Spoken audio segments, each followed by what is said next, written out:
Bapak,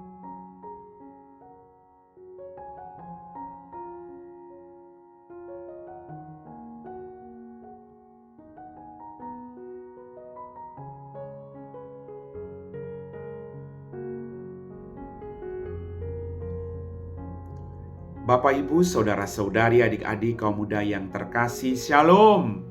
Berkah dalam, piye kabare, kasih Tuhan menyertai kita. Hari ini kembali saya mengajak Anda untuk mendengarkan firman Tuhan. Mari kita siapkan hati kita.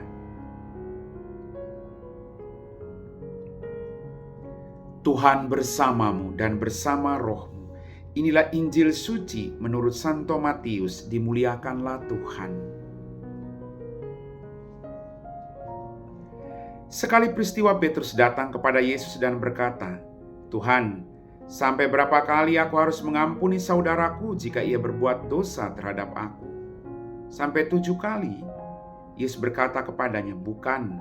Aku berkata kepadamu bukan sampai 7 kali, melainkan sampai 70 kali 7 kali.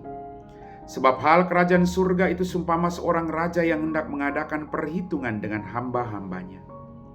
Ketika ia mulai mengadakan perhitungan itu, dihadapkan kepadanya seorang yang berutang 10.000 talenta. Tetapi karena orang itu tidak mampu melunasi utangnya, raja itu memerintahkan supaya ia dijual beserta anak istri dan segala miliknya untuk membayar utangnya. Maka sujudlah hamba itu menyembah dia, katanya, 'Sabarlah dahulu, segala utangku akan kulunaskan.' Lalu tergeraklah hati raja itu oleh belas kasihan akan hamba itu, sehingga ia membebaskannya dan menghapuskan utangnya. Tetapi ketika hamba itu keluar, ia bertemu dengan seorang hamba lain yang berutang 100 dinar kepadanya. Ia menangkap dan mencekik kawannya itu, katanya, 'Bayar utangmu.' Maka sujudlah kawannya itu dan memohon kepadanya, 'Sabarlah dahulu, utangku itu akan kulunaskan.' Tetapi ia menolak dan menyerahkan kawannya itu ke dalam penjara sampai dilunaskan segala utangnya itu. Melihat itu, kawan-kawan yang lain sangat sedih, lalu menyampaikan segala yang terjadi kepada tuan mereka. Maka raja itu menyuruh memanggil hamba pertama tadi dan berkata kepadanya, 'Hai hamba yang jahat, seluruh utangmu telah kuhapuskan karena engkau memohonnya kepadaku. Bukankah engkau pun harus mengasihi kawanmu seperti aku telah mengasihi engkau?' Maka marahlah tuannya itu dan menyerahkan dia kepada algojo-algojo sampai ia melunaskan seluruh utangnya. Demikianlah Bapakku yang di surga akan berbuat terhadap kamu apabila kamu masing-masing tidak mengampuni saudaramu dengan segenap hatimu." Demikianlah sabda Tuhan.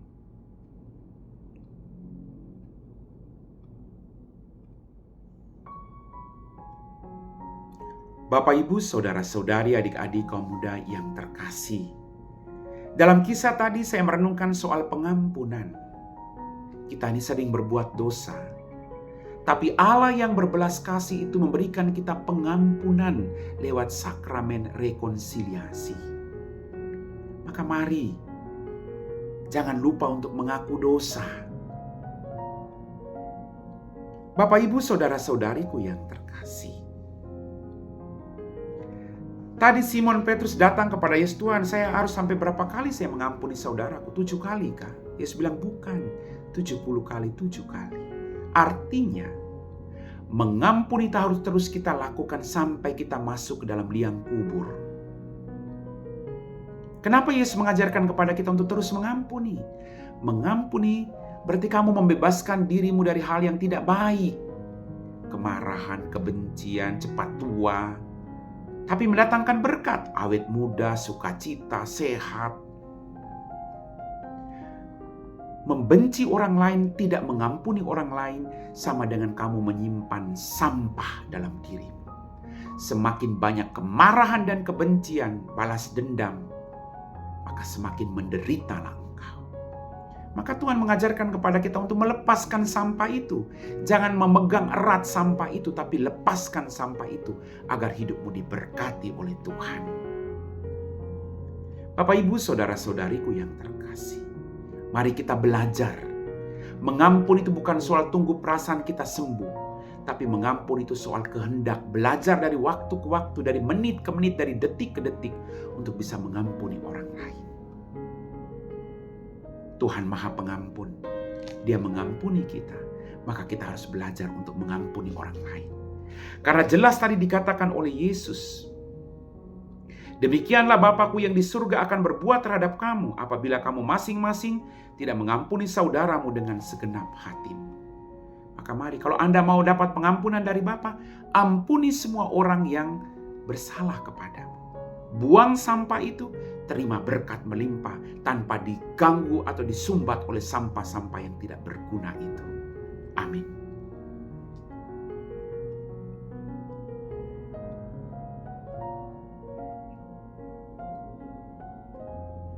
Bapak, Ibu, saudara-saudari, adik-adik kaum muda yang terkasih, kita telah diteguhkan oleh firman Tuhan. Mari kita siapkan hati kita untuk berdoa. Dalam nama Bapa dan Putra dan Roh Kudus. Amin. Tuhan, terima kasih untuk berkat-Mu. Ampuni dosa dan kesalahan kami. Terima kasih atas firman-Mu hari ini yang mengajarkan kami untuk berani mengampuni orang lain. Karena Engkau sendiri Allah yang berbelas kasih, yang selalu setia mengampuni kami. Kadang kami hanya mohon belas kasih dan pengampunan-Mu, tapi kami lupa untuk mengampuni orang yang bersalah kepada kami. Jadikan hati kami seperti hati-Mu Tuhan. Hati yang penuh dengan belas kasih dan kerahiman.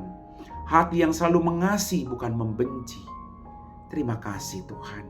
Ajari kami untuk berani berkorban, berani memberi diri kami untuk mengasihi semua orang.